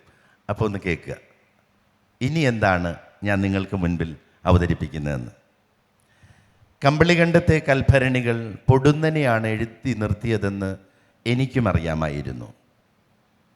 എൻ്റെ 26-ാം വയസ്സ് മുതൽ പിന്നങ്ങോട്ടുള്ള 4 നൂറ്റാണ്ട് കാലത്തെ പ്രവാസ ജീവിതത്തെക്കുറിച്ച് ഒരു ചെറിയ കുറിപ്പെങ്കിലും പുസ്തകത്തിൻ്റെ അവസാനം ചേർക്കാമായിരുന്നു എന്ന് വായിച്ചവരിൽ പലരും എന്നോട് പറഞ്ഞിരുന്നു. പിന്നോട്ട് കൊത്തിവലിക്കുന്ന യാതൊന്നും ബാക്കി വയ്ക്കാതെ 2000 ആണ്ടിലെ മെയ് മാസം 20-ന് പാരീസിലേക്ക് 3-ാം വട്ടം വിമാനം കയറിയ എനിക്ക് തുടർന്ന് കടന്നുപോയി 26 വർഷക്കാലത്തെ ജീവിതം ഒരു ചെറുകുറിപ്പിൽ എഴുതി തീർക്കാൻ സാധിക്കുമായിരുന്നില്ല. പുതിയ ലോകത്ത് പരിചിതമല്ലാത്ത സംസ്കാരത്തിൽ പിച്ച വെച്ച് തുടങ്ങിയ ശേഷം ഏതൊക്കെ വഴികളാണ് ഞാൻ നടന്നു തീർത്തത്. സഹോദരിമാരെ ചേർത്ത് പിടിച്ച് കരപറ്റാനായി ഞങ്ങൾ 4 പേരും ഒന്നിച്ച് നടത്തിയ നീന്തലുകൾ, അവരവരുടെ കുടുംബങ്ങൾ, അമ്മ പോയപ്പോൾ ഒറ്റയ്ക്കായിപ്പോയി എന്ന തോന്നലിലാണെങ്കിലും പോലും വീണ്ടും വഴിവിട്ട് നടന്ന അപ്പൻ,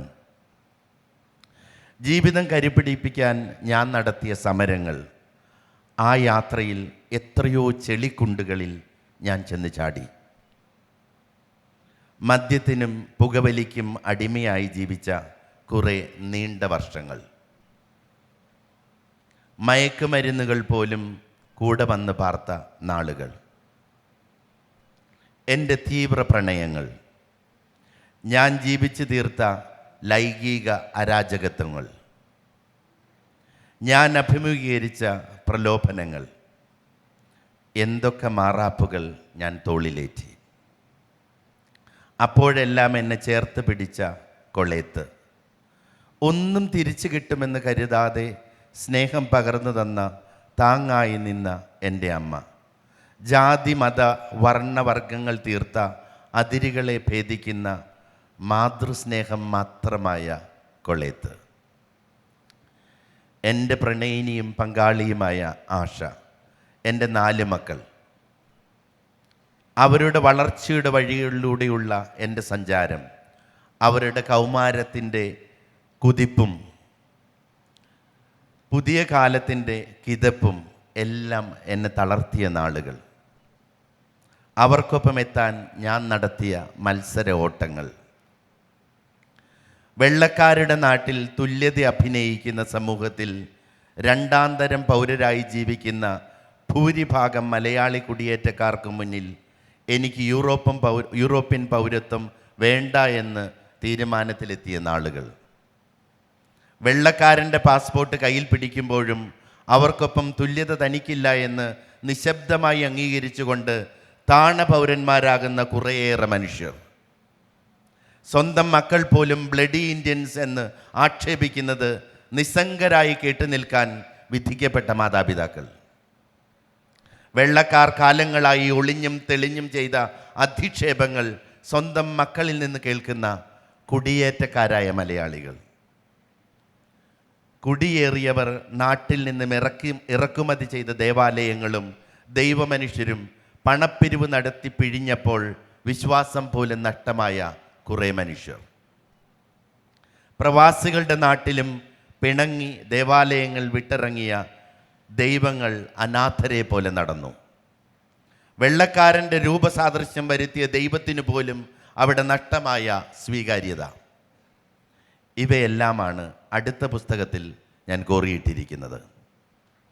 കമ്പിളികണ്ടത്തെ കൽഭരണികളിൽ എന്നെ വായിച്ചവർ കണ്ടത് ഞങ്ങൾ പിറന്നു വീണ ബെത്ലഹേമും ദരിദ്രമെങ്കിലും നന്മകൾക്ക് സാധ്യത തുറന്ന നസറത്തും അവിടെ മുഴങ്ങിയ സങ്കടങ്ങളുടെ സങ്കീർത്തനങ്ങളും ആ മണ്ണിൽ പൊട്ടിമുളച്ച പ്രത്യാശയുടെ സുവിശേഷവും തോൽക്കരുത് എന്ന് പഠിപ്പിച്ച ഒരു സ്ത്രീയുമാണ്. ഈജിപ്തിലേക്കുള്ള പലായനവും നസറത്തിലേക്കുള്ള മടക്കയാത്രയും മരുഭൂമിയിൽ പരീക്ഷിച്ച പിശാചുക്കളുമൊക്കെ ഇനിയുള്ള ഭാഗത്ത് ഞാൻ കുറിച്ചിട്ടിട്ടുണ്ട്. അവിടവിടെ വെള്ളത്തിൽ പൊങ്ങിക്കിടന്ന മരത്തടികളെ ഒഴുകിയെത്തിയ കാട്ടുവള്ളികൾ ചേർത്ത് വെച്ച് കെട്ടി അതിൽ പിടിച്ചു കയറി തീരം മാത്രം മനസ്സിൽ കണ്ട് ഞാൻ തുഴഞ്ഞു നീങ്ങിയ കുറേ നാളുകൾ. എൻ്റെ ഗെത്സമേനിൽ രക്തം വിയർത്ത് ഞാൻ പ്രാർത്ഥിച്ച രാത്രികൾ. ഭൂതകാലത്തെ വേദനകൾ എന്നിൽ സൃഷ്ടിച്ച കരുണ കൊണ്ടാണോ അതോ സ്നേഹിക്കാനുള്ള തൽപരത അധികമായതിനാലാണോ എന്നറിയില്ല. നിയമത്തിൻ്റെ പല സൂക്ഷ്മതലങ്ങളെയും മറ്റുള്ളവരെ സഹായിക്കാനായി ഞാൻ അവഗണിച്ച ചില അവിവേകങ്ങൾ. അതിലൂടെ ഞാൻ ചെന്നു വീണ കുഴിയിലേക്ക് കല്ലും മുള്ളും പെറുക്കിയിട്ടവരിലേറെയും ഞാൻ അത്തരത്തിൽ സഹായിച്ചവരും അവരെ ചമയങ്ങൾ അണിയിച്ച് രംഗപൂജയ്ക്കൊരുക്കിയ ദൈവമനുഷ്യരുമായിരുന്നു. ഞാനിട്ടുകൊടുത്ത് ചങ്ങാടം കയറി വന്നവരിൽ ചിലർ ചുംബനം കൊണ്ട് എന്നെ ഒറ്റുകൊടുത്തപ്പോൾ നിശബ്ദനായി നിന്ന എൻ്റെ മനസ്സിലെരിഞ്ഞ ലാവ പുറത്തേക്കൊഴുകിയില്ല. എന്നെ വിചാരണ ചെയ്യാൻ കയ്യാഫാസും അന്നാസും ചേർന്ന് അണിയറയിൽ സാക്ഷികളെ ഒഴുക്കി. എന്നിട്ടും ഒന്നും അറിയാത്തതുപോലെ അവർ ഞാൻ നൽകിയ ബലിവസ്തുക്കൾ എടുത്ത് അവരുടെ ബലിപീഠങ്ങൾ ഒരുക്കി. കുറ്റബോധമൊന്നുമില്ലാതെ അവർ ബലികൾ അർപ്പിച്ചു. അവൻ ഇറങ്ങിപ്പോയ അൾത്താരകൾ. വിധിക്കപ്പെടുന്നതിലും കുരിശു ചുമക്കുന്നതിലും എല്ലാം കൂടുതൽ നമ്മെ വേദനിപ്പിക്കുക തൂങ്ങിയാടുന്ന കുരിശിലേക്ക് കൈ ചൂണ്ടി അവഹേളിക്കുന്നവരിലേറെയും നമ്മൾ തള്ളിവിട്ട ചങ്ങാടം കയറി തീരമെത്തിയവരാണെന്ന ഒരു അറിവാണ്. എന്നോട് ഷെക്കലുകൾ വാങ്ങി കിഴിവലിപ്പം കൂട്ടിയവർ അവനെ കുരിശിൽ തറയ്ക്കുക എന്ന് ഉച്ചത്തിൽ വിളിച്ചു പറയുന്നത് കേട്ടപ്പോൾ കുറച്ചു നേരത്തേക്കെങ്കിലും ഞാനൊന്ന് പതറിപ്പോയി. അവരിൽ പലരും അത്ഭുതങ്ങൾ കാണിക്കാൻ നോക്കിയെങ്കിലും സാധിക്കാതെ വന്നപ്പോൾ എന്നെ കുറ്റപ്പെടുത്താൻ പരസ്പരം മത്സരിക്കുന്നതും ഞാൻ കണ്ടു. വിശ്വാസികൾക്കൊപ്പം കടൽ കടന്നു വന്ന ദൈവമനുഷ്യർ പ്രവാസികളുടെ പറുദീസയിൽ അവർ നട്ടുവളർത്തിയ നന്മതിന്മകളെ വേർതിരിക്കുന്ന മരത്തിൽ പ്രലോഭിപ്പിക്കുന്ന സർപ്പത്തിന് കൂടൊരുക്കുന്നതും കാഴ്ചയിൽ വന്നു. അവർ അർപ്പിച്ച ബലികൾ സ്വീകരിക്കാൻ ഏത് ദിക്കിൽ നിന്ന് കർത്താവ് വരും എന്ന് ചോദിച്ചുകൊണ്ട് അവർ തമ്മിലടിക്കുന്നതിന് അരമനയുടെ അകത്തളങ്ങളിൽ സമ്പത്തേറിയപ്പോൾ പ്രവേശനം ലഭിച്ച ഞാൻ സാക്ഷിയായി. അവർ അണിയിച്ചൊരുക്കിയ ജാതി വ്യവസ്ഥിതികളിൽ ഒരു ഭോഷനെ പോലെ ഞാനും പെട്ടുപോയ വീണുപോയ നാളുകൾ. ഇന്നും ഓർക്കുമ്പോൾ ലജ്ജ തോന്നുന്ന എൻ്റെ ഇരുണ്ട പെസഹ. എന്നിട്ടോ എൻ്റെ കാൽവരിയിൽ മരിച്ചുവെന്ന് കരുതി അവർ എൻ്റെ കണങ്കാലുകൾ തകർക്കാൻ മെനക്കെട്ടില്ല. എങ്കിലും എൻ്റെ വിലാപ്പുറത്ത് കുത്തി മുറിവേൽപ്പിക്കാൻ അവർ അന്യരുടെ പട്ടാളക്കാരെ കൂട്ടുപിടിച്ചു. ഉയിർത്താലും കല്ലറുടെ ഇരുട്ടിൽ നിന്ന് അവൻ ഒരിക്കലും പുറത്തു വരരുത് എന്ന് പരസ്പരം പറഞ്ഞുകൊണ്ട് അവർ ഒരു വലിയ കല്ലുരുട്ടി കവാടത്തിൽ വെച്ചു. ആ ഇരുട്ടിലും എൻ്റെ ആത്മാവിൻ്റെ കീറിമുറിക്കപ്പെട്ട ഭിത്തികളിൽ മരിക്കാൻ മടിച്ച ആത്മാണുക്കൾ ഉത്ഥാനത്തിനുള്ള ഒരുക്കങ്ങൾ തുടങ്ങി. കല്ലറയുടെ മുന്നിലെ വലിയ കല്ല് ഉരുട്ടി മാറ്റാൻ മാലാഖ വരുമെന്ന ഉറപ്പാണ് രക്തം വാർന്നു തളർന്ന് മരിച്ച നിലയിൽ വിങ്ങിപ്പൊട്ടിയ എന്നിൽ വന്നണഞ്ഞ വാക്കുകൾ. കല്ല് നീങ്ങുമ്പോൾ ആ വിടവിലൂടെ പ്രകാശം കല്ലറയുടെ അകത്തേക്ക് കടന്നു വരുമെന്ന് എൻ്റെ ജീവിതം തന്നെയായ അമ്മ മേരി എന്നെ നന്നേ ചെറുപ്പത്തിൽ തന്നെ പഠിപ്പിച്ചിട്ടുണ്ട്. സംസ്കരിക്കുന്നതിന് മുമ്പ് അമ്മയുടെ മടിയിൽ കിടക്കുന്ന ഏതു മകനും അവളിൽ നിന്ന് ജീവൻ സ്വീകരിക്കും. ആ ജീവൻ സമൃദ്ധമായി വളരും. മരിച്ചാലും അവൻ ഉയർത്തെഴുന്നേൽക്കും. പൊതിഞ്ഞിരുന്ന കച്ച ചുരുട്ടി ഒരു കോണിൽ വെച്ചിട്ട് കാൽവരിയുടെ പടവുകൾ ഇറങ്ങി ഞാൻ ഇനിയും മുന്നോട്ട് നടന്നു നീങ്ങും. ഗുരുവിനെ പോലെ എൻ്റെ ദൈവമേ, എൻ്റെ ദൈവമേ, എന്തുകൊണ്ട് എന്നെ ഉപേക്ഷിച്ചു എന്ന് ഞാൻ അലറിക്കലഞ്ഞ നാളുകളും ഉണ്ടായിട്ടുണ്ട്. നമ്മെ വലയം ചെയ്യുന്ന ഇരുട്ടിന് കുറച്ചു നേരത്തെ ആയുസ് മാത്രമേ ഉള്ളൂ. എല്ലാ തിരശ്ശീലകളും കീറിപ്പോകും. എല്ലാ ഗ്രഹണങ്ങളും വഴിമാറിയേ തീരൂ. ഇരുട്ടിൽ കഴിഞ്ഞ ആ നാളുകളിലും ഞാൻ എന്നോട് പറഞ്ഞത് അങ്ങനെയാണ്. ഞാൻ ഒരിക്കലും പ്രഘോഷിക്കാത്ത സുവിശേഷം എൻ്റേതെന്ന് പറഞ്ഞ് പ്രസംഗിക്കുന്നവരെ ഇന്ന് ഞാൻ വഴിയോരങ്ങളിൽ കാണുന്നുണ്ട്. അവർ പറയുന്നത് എന്തെന്ന് അവർ അറിയുന്നില്ല, തങ്ങൾക്കറിയില്ല എന്ന് അവർ അംഗീകരിക്കുന്നുമില്ല. ഇവർ ചെയ്യുന്നത് എന്തെന്ന് ഇവർ അറിയുന്നില്ല, ഇവരോട് ക്ഷമിക്കണമേ എന്ന ഗുരുവചനം മാത്രമാണ് ഇന്ന് എൻ്റെ ആത്മാവിൻ്റെ ഭിത്തിയിൽ വന്ന് തട്ടി പ്രതിഫലിക്കുന്ന വാക്കുകൾ. ഇനി വരുന്ന പുസ്തകം കമ്പളികണ്ടത്തെ കൽഭരണികൾക്ക് ശേഷമുള്ള 26 വർഷത്തെ എൻ്റെ ജീവിതയാത്രയുടെ വിവരണമാണ്. സ്നേഹമുള്ളിൽ കരുതുന്നവർ ഇരുട്ടിൽ അടക്കം ചെയ്യപ്പെട്ടാലും ഉത്ഥാനം ചെയ്യുമെന്ന പ്രതീക്ഷയുടെ സത്വാർത്തയാണ് ഞാൻ അവിടെ കോറിയിട്ടിരിക്കുന്നത്. 3 വർഷത്തെ പരസ്യജീവിതം മാത്രം കേട്ടറിഞ്ഞവർ, അതിനു മുമ്പുള്ള ആരും അറിയാൻ ശ്രമിക്കാത്ത പറയാത്ത കുറേ വർഷങ്ങളിൽ ഞാൻ നടത്തിയ യാത്രകളെ കൂടി കണ്ടറിയൂ, വായിച്ചറിയൂ. എന്നിട്ട് അവർ എന്നെക്കുറിച്ച് പ്രസംഗിക്കട്ടെ. അടക്കം ചെയ്തവനെ വിളിച്ചുണർത്തിയ ഗുരുവിൻ്റെ സ്വരം മരണത്തിൻ്റെ ഭയാനകമായ ഇരുട്ടിലും ഞാൻ കേട്ടു. അതിനാലാവണം സത്യം നമ്മെ സ്വതന്ത്രമാക്കും എന്ന ബോധ്യത്തിൽ ഓരോ ചുവടും ഞാൻ മുന്നോട്ട് വെച്ചത്. മുട്ടുന്നവനെ തുറന്നു കിട്ടുള്ളൂ എന്നും അന്വേഷിക്കുന്നവനെ കണ്ടെത്തുള്ളൂ എന്നും ചോദിച്ചാൽ മാത്രമേ ലഭിക്കുകയുള്ളൂ എന്നും മേരിയിൽ നിന്നും കൊളയത്തിൽ നിന്നും ഞാൻ പഠിച്ച വഴിയോര അനുഭവ പാഠങ്ങളാണ് ഇനിയുള്ള പുസ്തകത്താളിൽ. നമുക്കൊക്കെ അത്ഭുതങ്ങൾ എപ്പോഴും സാധ്യമാണ്. എന്നാൽ ഏതത്ഭുതം നടക്കണമെങ്കിലും ഒരു ഒരുക്ക ശുശ്രൂഷ ആവശ്യമാണ് എന്ന് മനസ്സിലാക്കിയിരിക്കണം എന്ന് മാത്രം. ദുഃഖവെള്ളി എന്നത് മരണം വിളിച്ചു പറയുന്ന മരമണി ഒച്ചയുടെ ആഘോഷമല്ല, അത് ഉയർത്തെഴുന്നേൽപ്പിൻ്റെ പ്രതീക്ഷയാണ്. ഉത്ഥാനത്തെക്കുറിച്ചുള്ള ഉറപ്പാണ്. എൻ്റെ മേനിയിലെ മുറിപ്പാടുകളിൽ നിന്ന് പിന്നെയും കുറേ കാലം ചോരയൊഴുകി. എൻ്റെ പേശികളിലുള്ള വ്രണങ്ങളിലെ വേദന ഇപ്പോഴും എന്നെ വിട്ടുപോയിട്ടില്ല. എന്നെ അപമാനിച്ചവരോട് എനിക്ക് ഒരു പരിഭവവുമില്ല. മാറ്റുകൂടിയ ആഭരണങ്ങളെല്ലാം തീയിലുരുക്കി പണിതെടുക്കുന്നതാണ്. അപ്പോൾ എല്ലാം എൻ്റെ നന്മയ്ക്കായിരുന്നു. അപരനെതിരെ വിദ്വേഷത്തിൻ്റെ വിരുന്നു വിളമ്പാത്ത എല്ലാ വഴികളും എനിക്ക് പ്രത്യാശയുടെ സുവിശേഷമാണ്. വിളിക്കുന്ന പേരുകൾക്ക് വ്യത്യാസമുള്ളൂ. എൻ്റെ ഗുരുവിൻ്റെ വെളിച്ചമാണ് അതെല്ലാം. ആ വെളിച്ചം മനുഷ്യനെതിരെ വരച്ചിടുന്ന ജാതി മത വർഗ വർണ്ണങ്ങൾ തീർത്ത അതിരുകളെ ഭേദിക്കാനാണ് എന്നെ പഠിപ്പിച്ചത്. മരുഭൂമിയിൽ മരുപ്പച്ചയായി ഹാഗാറിനും അവളുടെ കുഞ്ഞിനും ജീവജലമായി നീരുറവയായി വന്ന ആ അനുഭവത്തെക്കുറിച്ചാണ് ഞാൻ ഈ പുസ്തകത്തിൽ പറയുന്നത്. വീണുപോയാലും നിലം പരിച്ചാകാൻ എന്നെ വിട്ടുകൊടുക്കാത്ത ഒരു ഉറവ എൻ്റെ അരികിലുണ്ട്.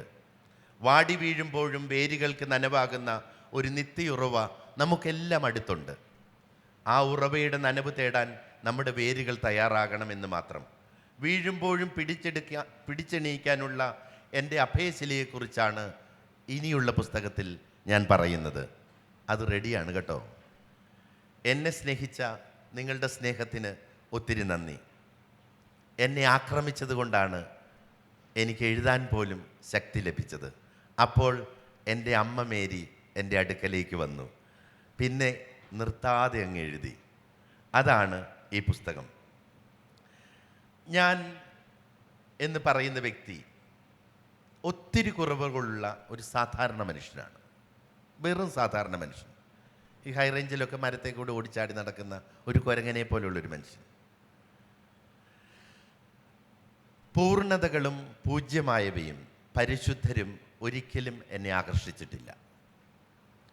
ഞാൻ തെറ്റുകളേറെയുള്ള പാപിയായ വെറും മനുഷ്യനാണ്.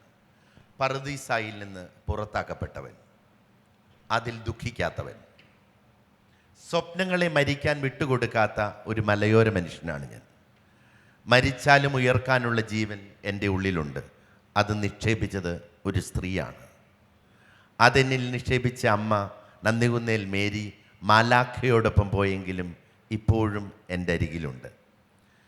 കമ്പിളികണ്ടത്തെ കൽഭരണികൾ എൻ്റെ ആദ്യ 26 വർഷങ്ങളിലെ അനുഭവ ഓർമ്മകൾ നിറഞ്ഞതായിരുന്നുവെങ്കിൽ ഈ രണ്ടാം ഭാഗം തുടർന്ന് വന്ന 26 വർഷങ്ങളിൽ ഞാൻ കടന്നു പോന്ന വഴികളെക്കുറിച്ചുള്ള തുറന്നെഴുത്താണ്.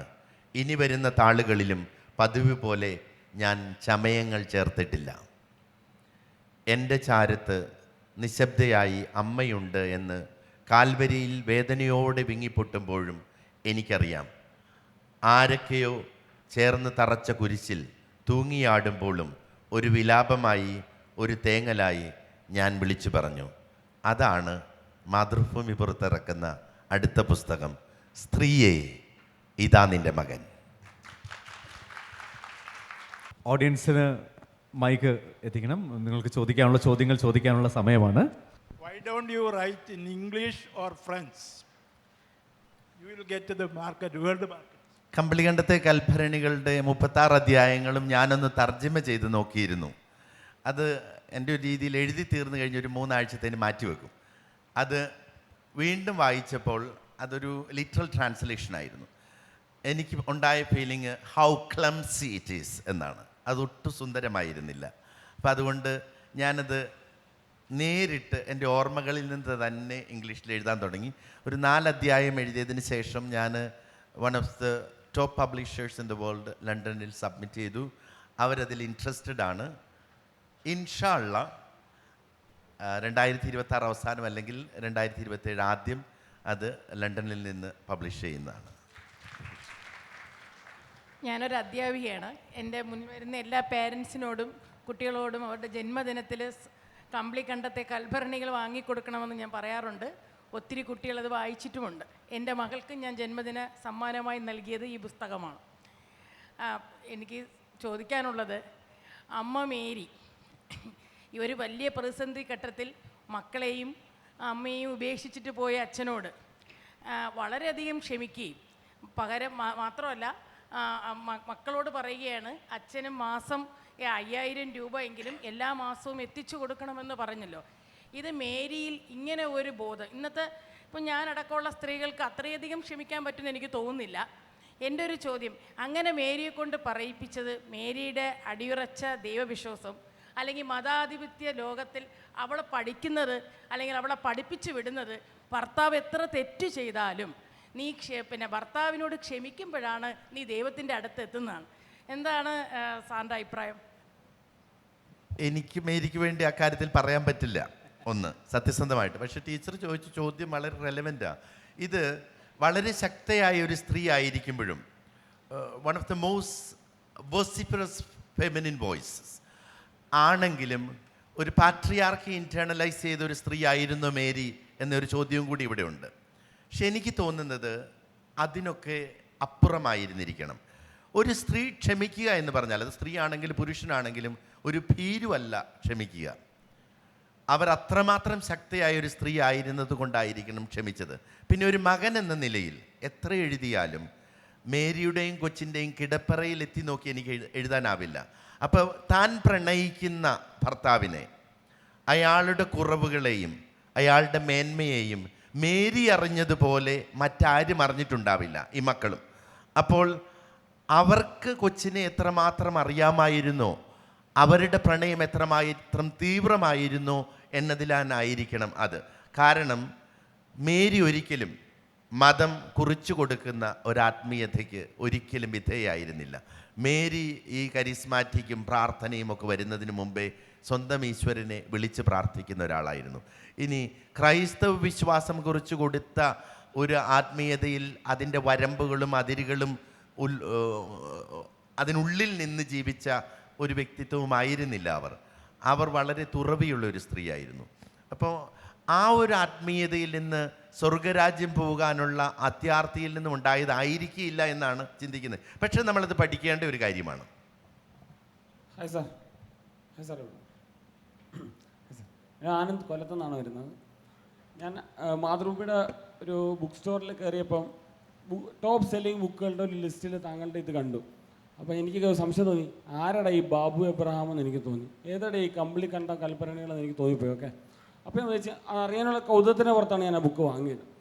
അത് വായിച്ച് കഴിഞ്ഞപ്പോഴാണ് മനസ്സിലായത് എന്തുകൊണ്ട് അത് ആ സ്റ്റോറിൽ വന്നു, ആ ഷെൽഫിൽ മാത്രം ആ ബുക്ക് എന്തുകൊണ്ട് വന്നു എന്നുള്ളത് എൻ്റെ ഉത്തരം എനിക്കത് വായിച്ച് കഴിഞ്ഞപ്പോഴാണ് കിട്ടിയത്. ഓക്കെ, ഞാൻ താങ്കളെ പുറത്തുനിന്ന് കണ്ടപ്പോൾ ഒരു ഫോട്ടോ എടുക്കുകയും എൻ്റെ ജീവിതത്തിൽ ആദ്യമായിട്ടാണ് ഒരു മനുഷ്യൻ, നമ്മൾ വായിച്ച് ഭയങ്കര അത്ഭുതം കൊണ്ടൊരു മനുഷ്യൻ പെട്ടെന്ന് സ്നേഹം കൊണ്ട് ഇങ്ങോട്ടൊരു കവിളിൽ എൻ്റെ പേര് വെച്ചിട്ട് എൻ്റെ കവിളിലൊരു ചുംബനം തന്നത് എനിക്ക് ഭയങ്കര അനുഭവമായിരുന്നു. എൻ്റെ ജീവിതത്തിൽ ആദ്യത്തെ ഒരു വലിയൊരു അനുഭവമായിരുന്നു. ഓക്കെ, ഞാൻ പിന്നെ താങ്കളെക്കുറിച്ച് അന്വേഷിക്കുമായിരുന്നു. ഇതിനു മുമ്പ് ഈ ബുക്ക് വായിച്ചതിന് ശേഷം അന്വേഷിച്ചപ്പം താങ്കൾ പറഞ്ഞൊരു സ്റ്റേറ്റ്മെൻറ്റ് പറഞ്ഞു, ഒന്നുമില്ലായിരുന്ന കാലത്ത് താങ്കൾക്ക് പ്രണയം ഒരു ലക്ഷറി ആയിരുന്നു എന്നുള്ളൊരു സ്റ്റേറ്റ്മെൻറ്റ് ഉണ്ട്. അതിനെക്കുറിച്ച് രണ്ട് വാക്ക്.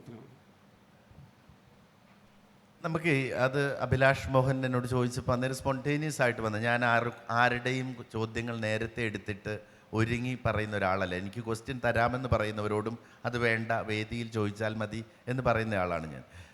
യഥാർത്ഥത്തിൽ പ്രണയമൊക്കെ ഉണ്ടായിരുന്നു ഉള്ളിൽ. പക്ഷെ നമുക്ക് ഈ ജാതി എന്ന് പറയുന്നത് നമുക്കുണ്ട്. പിന്നെ ഉള്ളവനും ഇല്ലാത്തവനും, വിശപ്പുള്ളവനും വിശക്കാത്തവനും തമ്മിലുള്ള ഒരു ജാതിയും ഒക്കെ ഉണ്ട്. അപ്പം നമുക്കിഷ്ടപ്പെട്ട ഒരു പെൺകുട്ടിയോട് നിന്നെ എനിക്കിഷ്ടമാണ് എന്ന് പറയാൻ നമ്മളുടെ ഇല്ലായ്മകൾ എപ്പോഴും ഒരു തടസ്സമാകും. ആ തന്തയില്ലാത്തവനല്ലേടാ നീ എന്ന് അവൾ ചോദിക്കുമോ എന്നൊരു പേടി എന്നെ എപ്പോഴും പള്ളിക്കൂടത്തിൽ അലട്ടിയിട്ടുണ്ട്. എനിക്കൊക്കെ ഒരു 11 വയസ്സായപ്പോൾ തൊട്ട് ആകർഷണമൊക്കെ തോന്നിയിട്ടുണ്ട്. പക്ഷെ സുബൈദയോട് അങ്ങനെ പ്രണയമായിരുന്നില്ലെന്നാണ് എനിക്ക് തോന്നുന്നത്.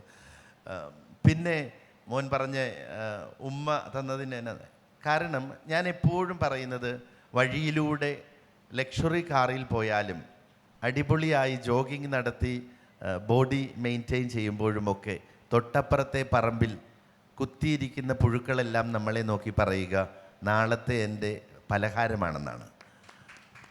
അങ്ങനെ ആകുമ്പോൾ ഞാൻ കൊടുക്കുന്ന ഒരു ഉമ്മ, അല്ലെങ്കിൽ നമ്മൾ ചേർത്ത് പിടിക്കുന്ന ഒരു മനുഷ്യന് ഉണ്ടാകുന്ന ഒരു വലിയ സന്തോഷമുണ്ട്.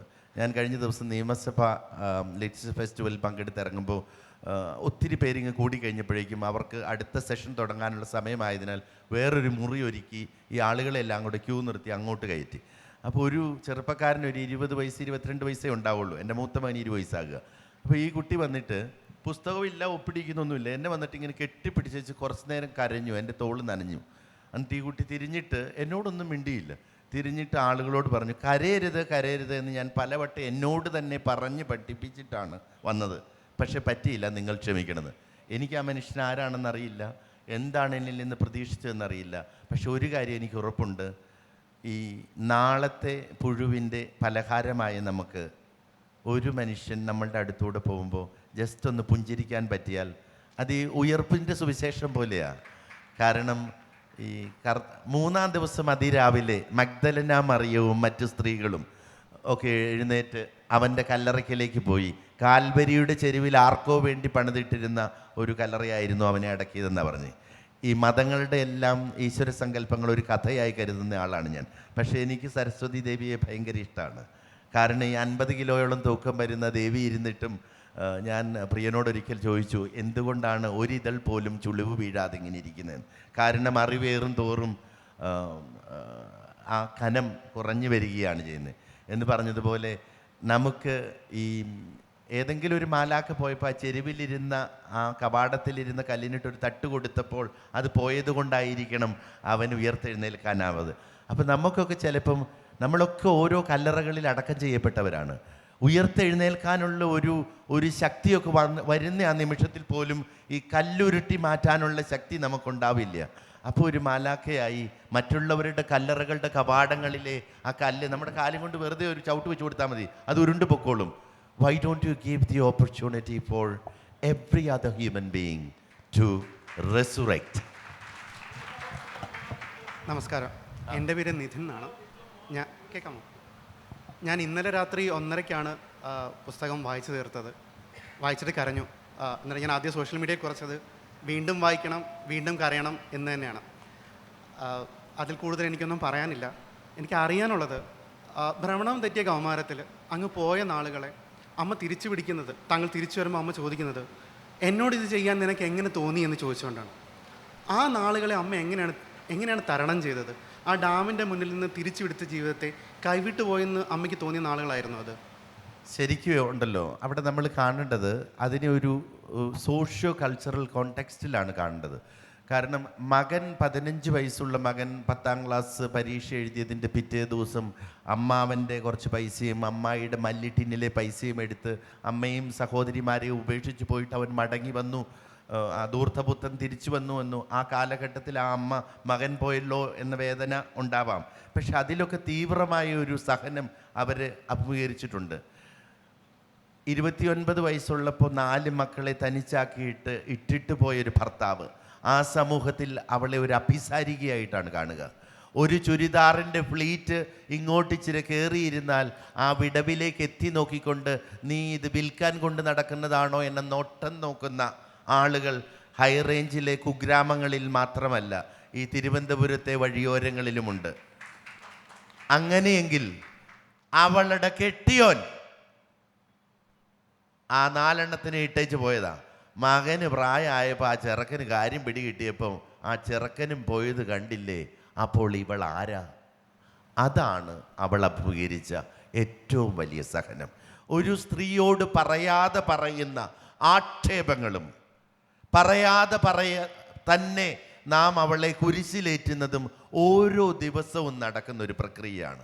അവൾ ഉടുക്കുന്ന വസ്ത്രത്തിൽ, അവൾ എടുത്തു കുത്തിയിരിക്കുന്ന സാരിയുടെ പ്ലീറ്റ് ഇവിടെ നിന്ന് അല്പം കയറിയിരുന്നാൽ ഉള്ള നോട്ടം, അതെല്ലാം ഒരു സ്ത്രീയെ വിധിക്കുന്നതാണ്. നീ ഇങ്ങനെ ആയിരിക്കണം, നീ ഇങ്ങനെ അല്ലാത്തതിനാൽ നീ ഇങ്ങനെയൊക്കെ ആകാനുള്ള സാധ്യതയാണ് ഞങ്ങൾ കാണുന്നത് എന്ന് വിളിച്ചു പറയുന്ന ഒരു സമൂഹത്തിന് മുമ്പിൽ അവൾ മുഖം താഴ്ത്തി, മുഖമുയർത്തി നെഞ്ചു വിരിച്ച് നടന്ന മേരിക്ക് ആ 40 നാളുകൾ മകന് മാത്രമായിരുന്നില്ല മരുഭൂമിയിലെ പരീക്ഷണം, അവൾക്ക് അത് കുരിശു ചുമന്നുകൊണ്ടുള്ള ഒരു യാത്രയായിരുന്നു. അതാണ് സഹനം. ആക്ഷേപിക്കപ്പെടുന്നവർ അവളെ നോക്കിയത് ഒരു വേശ്യയെ പോലെയാണ്. അത് മകൻ പോലും തെളിയിച്ചില്ലേ എന്നവർ കൂട്ടം കൂടിയിരുന്ന് പറയും. അവൾ ധിക്കരിച്ച പൗരോഹിത്യങ്ങൾ മുഴുവനും നാട്ടുപ്രമാണികളും അവളെ അഭിസാരികയായി മുദ്രയടിക്കും. മുമ്പിൽ വന്ന് പറയാൻ മടിച്ചിരുന്നവരെല്ലാവരും ഉച്ചത്തിൽ അവളുടെ മുഖത്ത് നോക്കി അത് പറയും. അതാണ് സഹനം. ആ അമ്മ കൊടുക്കുന്ന അടിയിൽ അവൾ ചോദിക്കുന്നത്, നിനക്കെങ്ങനെ എന്നോടിത് ചെയ്യാൻ സാധിച്ചു എന്ന് ചോദിക്കുന്നത് നീ എന്നെ ഇട്ടേച്ച് പോയില്ലേ എന്നല്ല, എന്നെ പിന്നെയും വിചാരണ ചെയ്യാൻ നീ അന്നാസിനും കയ്യാഫാസിനും വിട്ടുകൊടുത്തില്ലേ എന്നാണ് ആ ചോദ്യം. അത് അന്ന് മാത്രം നടക്കുന്ന പ്രക്രിയ അല്ല കേട്ടോ. നമ്മൾ പറഞ്ഞത് ഒരു മേരിയുടെ കഥ മാത്രമായിരുന്നുവെങ്കിൽ കമ്പളികണ്ടത്തെ കൽഭരണികൾ ആഘോഷിക്കപ്പെടുമായിരുന്നില്ല. ഇത് നമ്മുടെ എല്ലാ വിലാസിനിമാരുടെയും നമ്മുടെ എല്ലാ ഫാത്തിമമാരുടെയും എല്ലാ മറിയക്കുട്ടിമാരുടെയും പ്രതീകമാണ് കമ്പളികണ്ടത്തെ നന്ദികുന്നേൽ മേരി. ഇന്നിൻ്റെ നമ്മുടെ ആഘോഷങ്ങൾ, നമ്മുടെ പാർട്ടി വിരുന്നുകൾ, നമ്മളുടെ ഡിസ്കോതെക്കുകൾ, നമ്മളുടെ സൊസൈറ്റി ലൈഫ് സ്റ്റൈൽസ് നമ്മളുടെ metros, everything. There were people like Mary who sacrificed their life so that we could have this. ഭൂതകാലത്തിൻ്റെ ഭൂതങ്ങളെ കൊണ്ടുവന്ന് ഇവിടെ കുത്തിയിരുത്തിയിട്ട് അങ്ങനെയൊക്കെ ഉണ്ടായിരുന്നു എന്ന് പറയാനല്ല ഇത് എഴുതിയിരിക്കുന്നത്. Because I wanted the people to feel that, irrespective of the generation to which we belong, I want we to say that. I am grateful. I am grateful for the moment that I am here. I am grateful because I have a shelter to sleep in. I am grateful because I can live with dignity as a woman. I am grateful because I can live with human dignity as a child. I am grateful because I have the possibilities to go to school. I am grateful because I can pray my God irrespective of the priest and all kind of doxologies that would come around. കമ്പിളികണ്ഠത്തെ കൽഭരണികൾ എന്നത് ദാരിദ്ര്യത്തിൻ്റെയോ വിശപ്പിൻ്റെയോ ആഘോഷമല്ല. അതൊരിക്കലും ഒരു ആഘോഷമല്ല. അതിനെക്കുറിച്ച് ഓർക്കാൻ പോലും എനിക്ക് ഇഷ്ടമില്ല. പക്ഷേ ആ ഓർമ്മകൾ ഒരു ഓർമ്മപ്പെടുത്തലാണ്. ഇനിയും ദാരിദ്ര്യത്തിൻ്റെ പുസ്തകം ബാബു എഴുതുമെന്ന് നിങ്ങൾ കരുതേണ്ട. എനിക്ക് എഴുതാൻ താല്പര്യമില്ല. ഇത് ഓർമ്മപ്പെടുത്തുന്നത് നമ്മുടെ ഫാത്തിമമാരും നമ്മുടെ വിലാസിനിമാരുമെല്ലാം സഹിച്ച ത്യാഗങ്ങളെക്കുറിച്ച് ഒരു ഓർമ്മയുണ്ടാകുമ്പോൾ നമ്മൾ പറയും, നമ്മൾ ഇന്ന് സന്തോഷവാന്മാരായിട്ടിരിക്കേണ്ടവരാണ്, സന്തോഷവതികളായിട്ടിരിക്കേണ്ടതാണ്. കാരണം നമുക്ക് നമ്മളാകാനുള്ള സാധ്യത ഇപ്പോഴുമുണ്ട്. Thank you. Thank you. നമുക്ക് സെഷൻ വൈൻഡപ്പ് ചെയ്യാം. എല്ലാവർക്കും നന്ദി. പ്രത്യേകിച്ച് ബാബുവേട്ടന് ഒരു വലിയ താങ്ക്സ്. Thank you. ഒറ്റ വാചകോടെ കമ്പിളികണ്ഠത്തെ കൽഭരണികൾ ആഘോഷിച്ച് കഴിഞ്ഞ ജൂലൈ 1 മുതൽ എനിക്ക് തോന്നുന്നു ജൂൺ മുതൽ ടോപ്പ് 10 നിങ്ങൾ നിലനിർത്തിയിട്ടുണ്ട്. 9 മാസം കൊണ്ട് 75,000 കോപ്പിയിലൊക്കെ എത്തിയിട്ടുണ്ട്. അടുത്ത പുസ്തകം സ്ത്രീയെ ഇതാ നിൻ്റെ മകൻ, അത് നിങ്ങൾ വാങ്ങണം, വായിക്കണം. എന്നിട്ട് നിങ്ങൾ പറയണം അയാൾക്ക് എഴുതാൻ അറിയാവോ ഇല്ലയോ എന്ന്. Thank you very much. Thank you.